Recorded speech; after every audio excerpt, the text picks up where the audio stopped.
Welcome to the Engineering Committee meeting at 4:30. I'd like to call the meeting to order, and please stand for the pledge.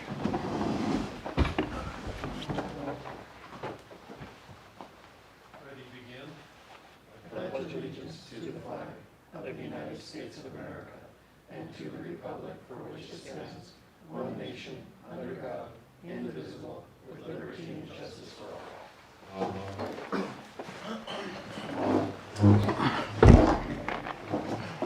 Thank you, everybody. Roll call. Both directors are present. Approval of the agenda. Is there any changes to the agenda? Yes, could we recommend moving item 8, discussion regarding CSD software replacement? To at 4. 4, yeah, that'll work, yeah. So with those changes, a motion to A motion to approve? seconded. Agendas. Is there any public comment? Is there anybody online? Yes, we have Mr. Barnes. Do you have a public comment at this time? No public comment, thank you. Thank you very much.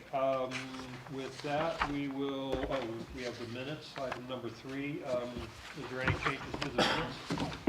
If not, a motion to approve the minutes. I motion to approve the minutes. I second it. All in favor? Aye. Aye. Minutes have been approved. So now we will go, so item number 4 will be item number 8, discussion regarding CSD software replacement. Is it CSD? CSD. CSD? Yeah.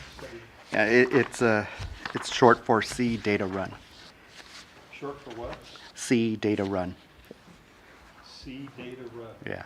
SEDARU. Okay.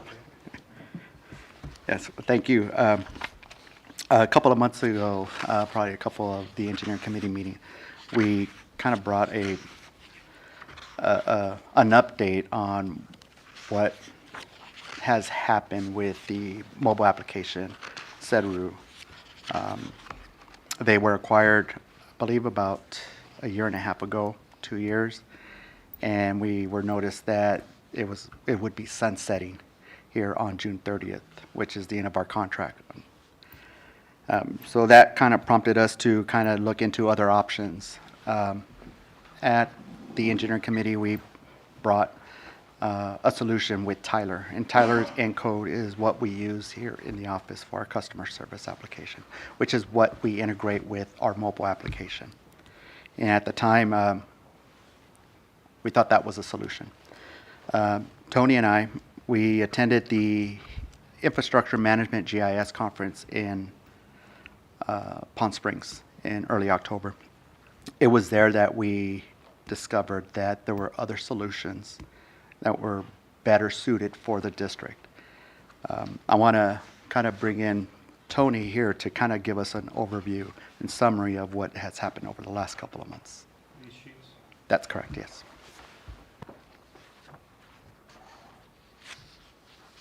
Tony, you're on.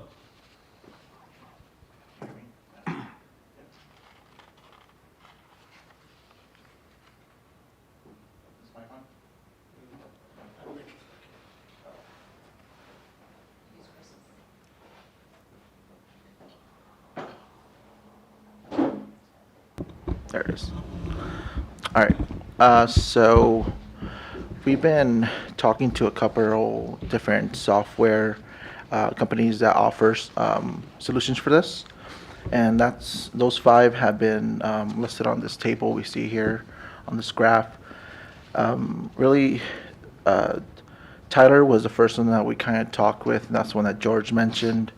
We also met with Nobel Systems around the same time, but really some of the more, I want to say, more capable ones, and the ones that are closer to the actual CSD solution and are closer to the ones that to the capabilities that we currently use right now are currently CityWorks and Elements XS, which are the first 2.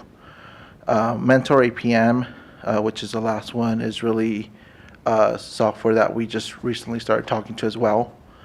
But some of the components that we're looking at are like the 811 locate so they able to complete those tickets. Integration with customer service orders as well, and as well as like real-time mapping. So these 5 are really, they all kind of fit that, but really the first 2 are the ones that we're kind of leaning on, with Element XS kind of highlighting a little bit better, and showing better capabilities to be able to match to what we currently have with Seteru. And there's one capability that none of them that no one really offers, and that's more the hydraulic modeling for fire flow analysis. And I don't know if George wants to talk a little more on that, or should I talk a little more on that?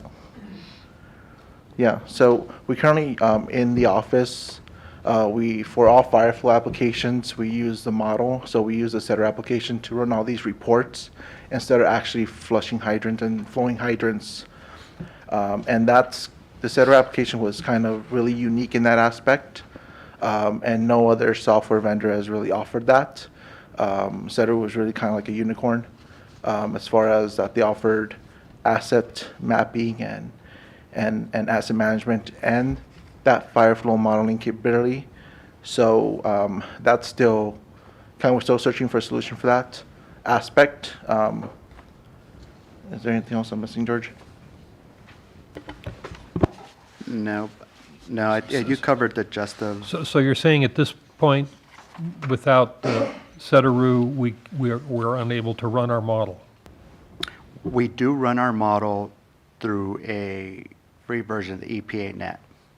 It's really a stripped-down, government-issued application. There are other solutions that are available. It's just not cost-effective for the district to entertain that. At the conference in July, the ESRI user conference, there was a solution that works within Pro, which is currently what we use, as well as ArcMap, and we kind of use those 2 applications at the same time concurrently, but that model works within ArcGIS. Prior to that, models would run solo. Would you bring your GIS data into the model application? This one works inside the GIS world. So it's a great solution. It's just not cost effective.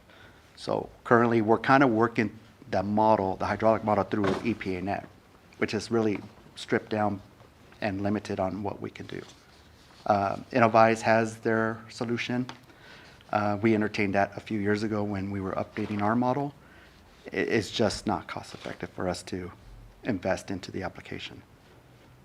So that is one portion of the Seteru, with Seteru going away is value in engineering, both the fire flow, modeling, demands.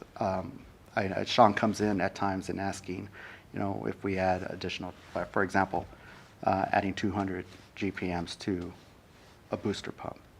And what does that look like? Velocities and flows. So that is part of what we're going to lose. And we just kind of have to run it outside of Seteru. We're not heavy in modeling. So it's not something that we would want to invest $25,000 for software. So we have to find other solutions. The word is out that it's important aspect of Seteru. They got about 120 customers that they're losing, and they're hearing from these other consultants that do they have that in their mobile application, a model that they can work within. So, George, can you describe what you use or what the field staff uses Seteru for on a daily basis, kind of how it is part of the operations? yes, so back in 2016 when we introduced the mobile application to our field staff, it was the first phase of 3, and that was just collecting data. And I can actually have Sean want to kind of dive into the hands-on on what they do with the application with collecting that data. We log all of our pump rounds, booster information, well information. It captures our flow totals. It's our totalizers for production through the wells. Gives us our flows, gallons per minute. It's also our tool we utilize for flushing, both for hydrant, valve turning. A few years ago, Dig Alert pushed for electronic positive response.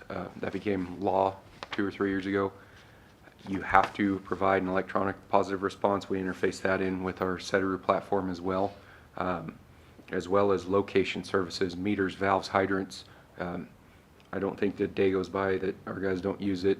Every single person in the field uses it multiple times a day. We pretty much live on it. So it is a pretty vital tool to operations. And the data that's captured then is then sent over to Jennifer, and she provides the reports, the reporting to Mojave, to the state, to the general manager, to staff, to the board. So the data is captured, and then we use that data, than just storing it into the cabinet like we used to prior to 2016. So these are the 5 options for replacing that software, That's correct. Yep. and you don't have a recommendation? We actually do. And it was with the direction of the general manager that we speak with the user of the recommended consultant. That's what we're going to do in the next couple of weeks. So we will be bringing this to the board in January for a recommendation and approval. So currently, our yearly for Setaru, after the implementation back in 2016, as well as the integration with our Tyler in 2018, is $18,400. And we are finding out that this district had a sweetheart deal with that yearly cost. Speaking with others, it's 2 to 3 times more than what we pay. So we kind of thanked the developers of Setaru for that sweetheart deal. We're finding now that many are using this application. They're able to bring down the cost. It's becoming more of a common thing than it was back in 2016.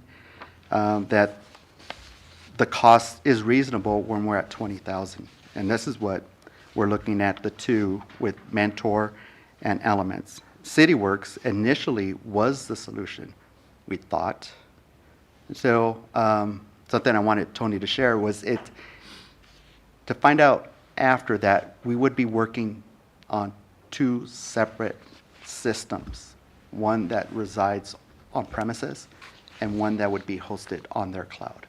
And that's what we used to have with Setaru until we entered to an ELA with Esri, which is the enterprise license agreement, to use all of their softwares and bring on an ARC server here at our office. So everything points to our server versus pointing to a cloud where it's consumed and the data is stored. So we would have been going backwards if we had gone to Tyler. It was just something that was missed through the process. And the conference and the conversations we'd had with a couple of consultants opened our eyes to other options. And that's where we're going out with this. So you're liking Elements XS or Mentor APM? So that's what you'd mentioned. So I see here the Setaru includes the hydraulic model integration, Tyler integration, et cetera, et cetera. So this is what you currently use it for. What are you going to be using this stuff for 5 years from now? And do these fit that projection, what you're looking at 5 years from now, 8 years from now? Because I don't see getting something that limits your potential 5 years from now and putting up the upfront costs. Maybe have you thought about that and the expansion of what you might need? Yes, we did think this through. There were a couple of needs, per se, for us to move into Pro is the conversion from a geometric network, and I'm going to throw out these terminologies that you're not going to understand, but and I don't expect you to understand, but there is a conversion Wow. from a new from a new platform, from a Smackdown. geometric network to a utility network. And that was going to happen so we can use Pro, which is a new version of ArcGIS. They're phasing out ArcMap in the next few years to use Pro to bring that geometric network into that environment. With that opens up vertical assets, and it opens up, I don't want to say, like LiDAR, point cloud, which is 3D asset management. Are you going to find some new buried Indian We encampments or something with your LiDAR? There's another technology that we can discuss that's, I think, beneficial to the district, and I think probably in the next few months, we'll be bringing that to the engineering committee. But it has nothing to do with what we're discussing here, but close to what you're kind of hinting at. That was the plan. We cannot move forward. Right now, our priority is to replace Setaru before we even jump into that development of. Well, I just want to make sure that what you move into here, the replacement, is capable of expanding to where you think you need to go in the Yeah. next few years. I mean, that's, The other discussion was to bring in the hydraulic model, AMI meters, and the SCADA in for real-time modeling. That is nothing that they could offer to us. It was something that Setaru had envisioned in the future to provide as a service. So that hasn't really been offered. The integration with the meter data is with the AMI. And what was the other? The hydraulic model isn't, but the SCADA also is. the another. SCADA is. Yeah. And that's just an So you've got the implementation. system, the metering, and that's what you need right now. The The data SCADA collection. and the meters, yeah. 811, the Tyler integration, the service orders, the work orders, access to the as-built information and our assets. It's what we use it now and what is pretty much critical in our day-to-day operations. That would be going back to maps, paper maps, and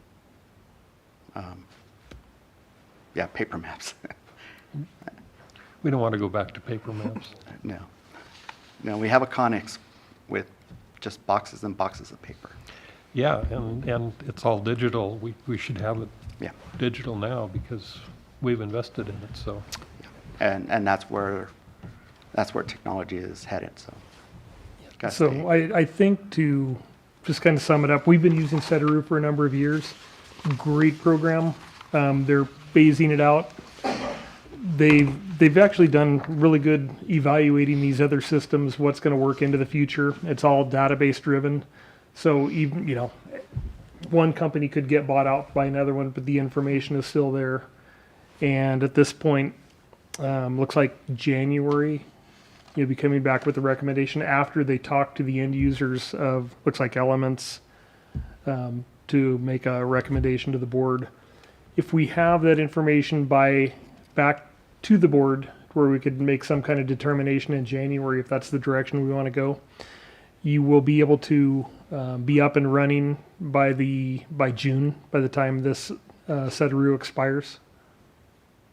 Yeah, the urgency with Tyler was to get in soon, to meet that June 30th deadline, and we jumped in to get in line. With these other consultants, they have a problem getting into a contract in January and be up and running by June 30th. So it's actually an easier, quicker process. The delay with Tyler is that they were developing the Android version of the application before they jumped into the Apple version of the application. Yeah, I think one of the things we could do, because it's pretty complicated on how this works together, is maybe when we bring it back to the full board, have a graphic of how this, what information goes into here and how it's extracted or used out of the field, so that they can have a good clue. With the acronyms get kind of confusing because unless you're using them all the time, it's kind of Greek. But I think we could have a graphic to show the board exactly what it does when we bring it back for approval.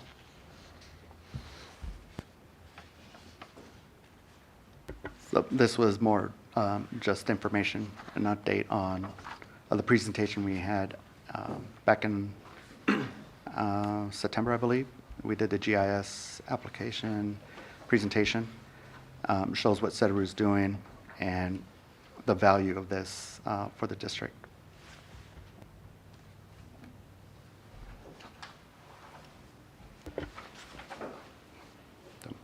So Any- bottom line is going to be a little more expensive, but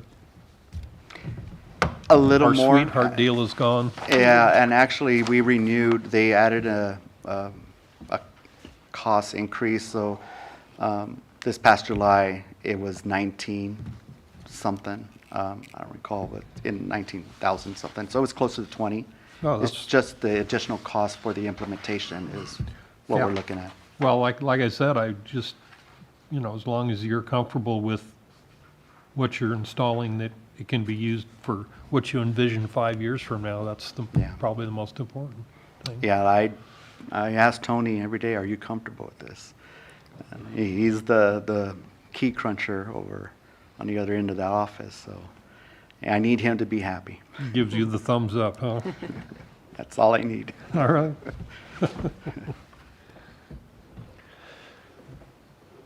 So is that it for the CEDRU software replacement discussion?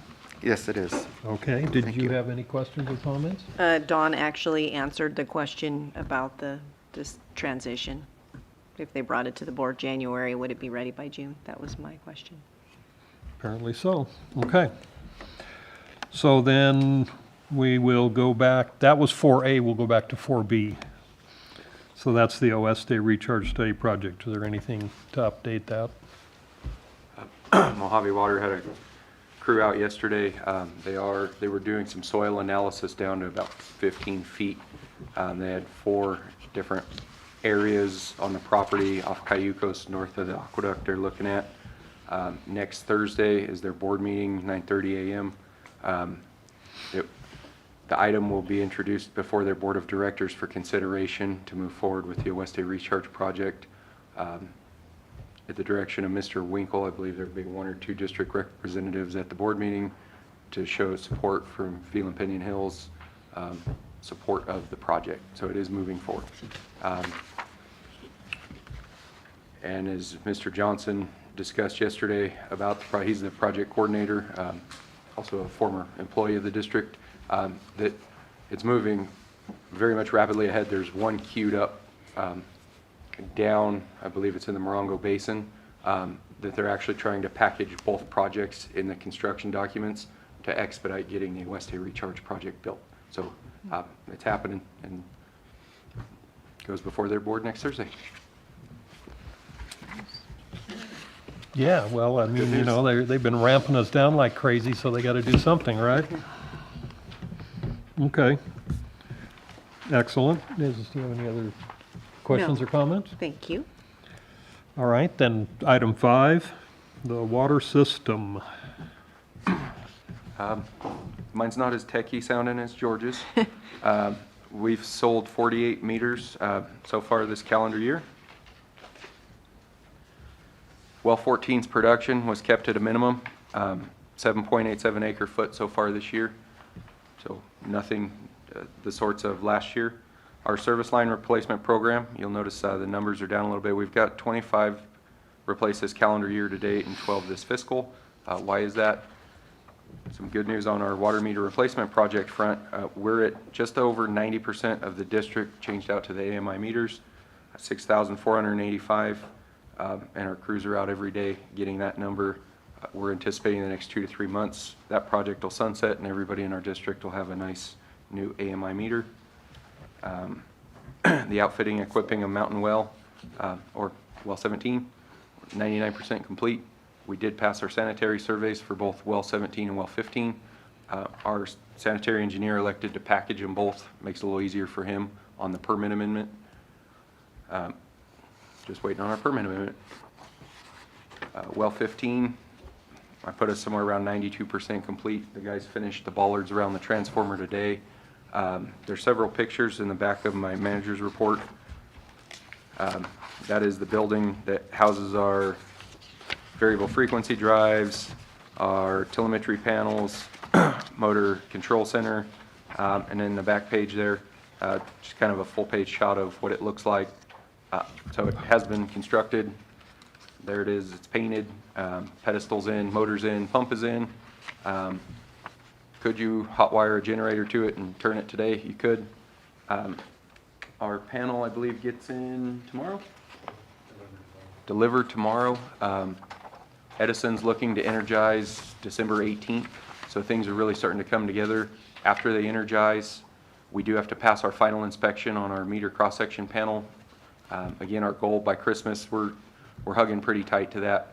I don't know if I'm going to have the permit amendment in my hand by Christmas, but very confident the well will be turning by then. So we might not be able to turn it to the system, but we can get it starting pumping off to waste, getting everything ready. So it's really coming together pretty quickly. Site 2, Booster C, failed about a month ago, so we have pulled that for inspection. As George mentioned, when he says I burst into his office asking, hey, if we decide to upsize this a couple more 100 gallons a minute from this site or this site, what does that do to our model, our velocities, our pressures? Kind of looking long term, as well 15 comes online on our north end, we're gonna have more water. We need to boost that out.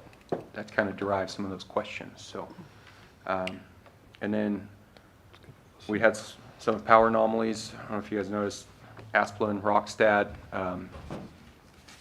are changing out a significant portion of the SCE infrastructure in town. We see a lot of fluctuation in line voltage. Now voltage took out Booster A at Site 1B. So we will be filing a claim to Edison. I'm not hopeful that that will result in anything. Just wanted to make you guys aware. We do have staff currently out flushing dead ends.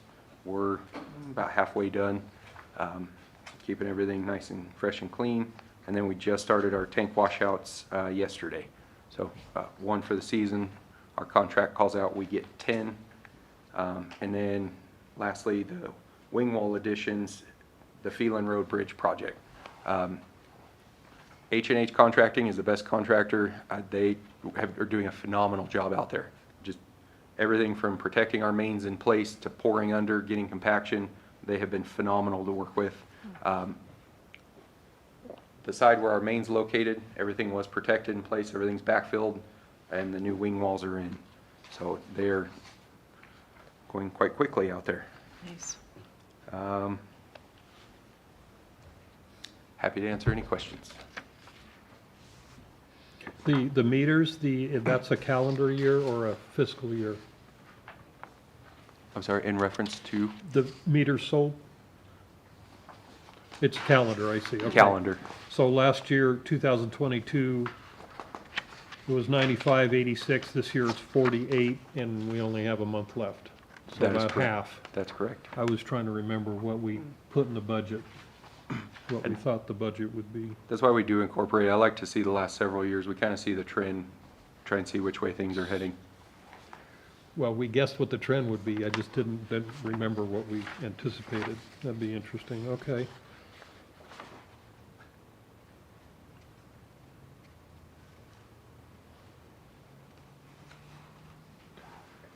Do you have any questions or comments? No. The well looks good, the new well. Thank you. That pile of gravel will be spread once everything's done and the dust is settling Yeah, to yeah, keep it that's- for aesthetics and dust. Yeah, have you had any contact from the landowner that we purchased the land from? No? Okay. All right. Anything else on item 5? Nothing further. No questions from the online participant? Not right now, thanks. Okay. Item 6, Smithson Springs update.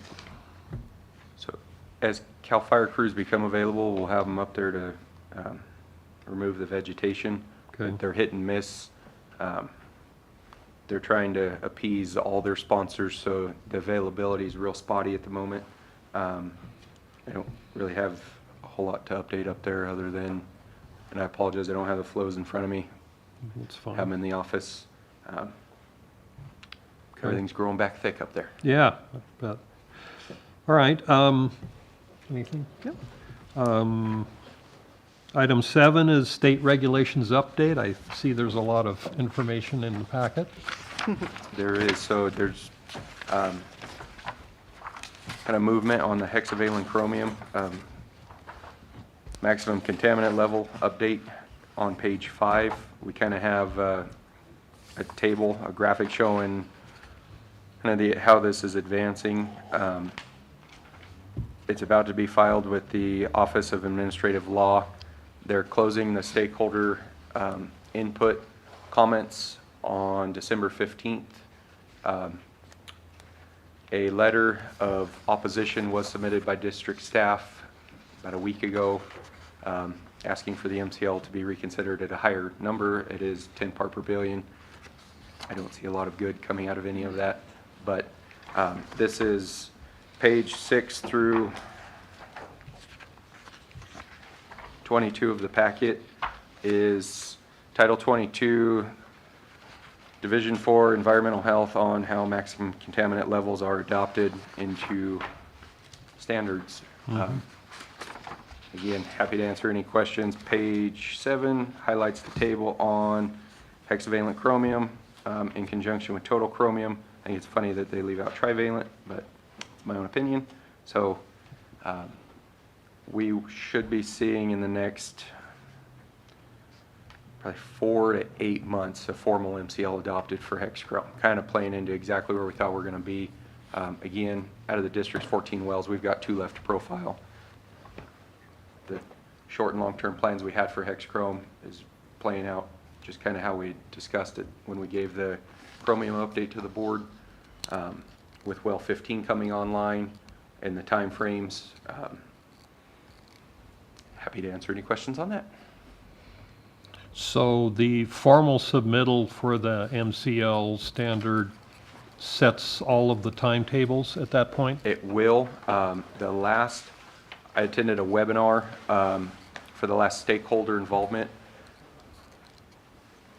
We're going to fall under the large district. They're going to give a 4-year compliance window. The state regulators were seeking a shorter compliance window. There was a substantial amount of opposition from districts. 4-year compliance window with us lands us somewhere around the 27-28 landmark, which falls right into our 10-year CIP and the remaining projects for chromium. So I don't foresee a need to alter our CIP nor the sunset date of the chromium surcharge. Everything's kind of right on schedule for where we anticipated it being. So the table on page 11 is incorrect?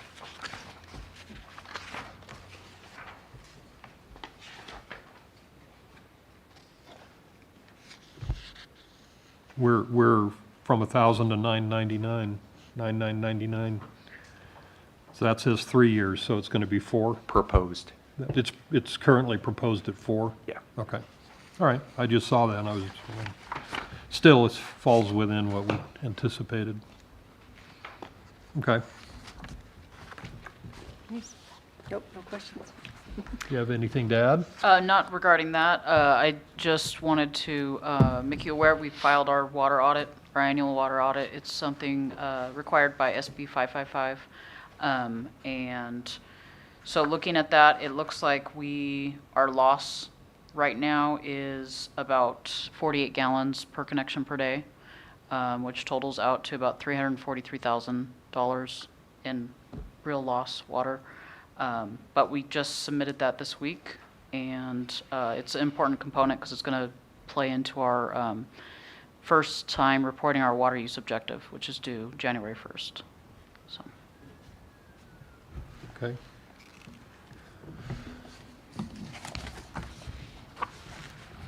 So anything else on item 7? All good? Okay. Any Good. questions or anything? Good. So we completed item 8 already, so that will move us to item 9, which is review of current projects. Well 15 we discussed, well 17 we discussed. The future, we don't need to discuss. Tank 6A, was there any, did you make a comment on 6A? George, you want this one? Yeah, there's a couple things. We had a site visit from the biologist yesterday morning. The prior visit was with the cultural, and they're preparing their reports for CEQA. We did notify Tom Dodson to go to the direction for NEPA. I think that was initiated by Ms. Sevi after our experience with the appropriations for the EOC. So Wasn't that's that not gonna be area a already problem. disturbed? It is. Yeah, okay. Yeah, it is. I mean, you still have to, but it's already been disturbed. It has, yes. Okay. So there wouldn't be a problem to kind of switch the gears over to NEPA, especially for a tank project. It's not going to delay completion of the CEQA. So No. with that, I think Sean wanted to kind of report on vegetation, I guess, right? Sorry, what? Vegetation. No, no, I don't. Have nothing to add? Nothing to add. Okay, so that's the update for 6A. All right. Let us move to, did you have any No. questions or anything? Item 10, staff reports. Anything additional to report Nothing besides further. what's in the packet? No? All right. Review of action items. The prior meeting were the presentation of Chromium-6 to the board and OSD production numbers and return flows. So those haven't been published yet, so that will have to be in the future. Yep, and the Chromium-6 presentation went to the board at the last meeting. Sean provided the update on that. And then once Watermaster has all of the production data in and they've done their validation, we'll be able to get some of that information probably in February. Yeah. Okay. Current meeting, I don't think we have anything for Christmas. No? All right. Setting agenda for the next meeting, is there any change? The next meeting is January 17th. Yeah, provided we have the same committee makeup and everybody wants to keep the same meeting date and time, it will be that date. Yeah, we'll put that as a possible. I don't know, is there anything that could be changed with the agenda? Remove item 8. Please. Remove item 8. Very good. Because that will be, once you've just made your discussions, and that will be brought to the board in January. That's correct. All right. Okay. All right, anything else? Nothing more. So with that change to the agenda, and the possibility that the next meeting will be January 17th, we will, is there any, Peter Barnes, did you have any questions? No, thank you very much. Great meeting. Okay, with that, we will adjourn at 5:11 and a half.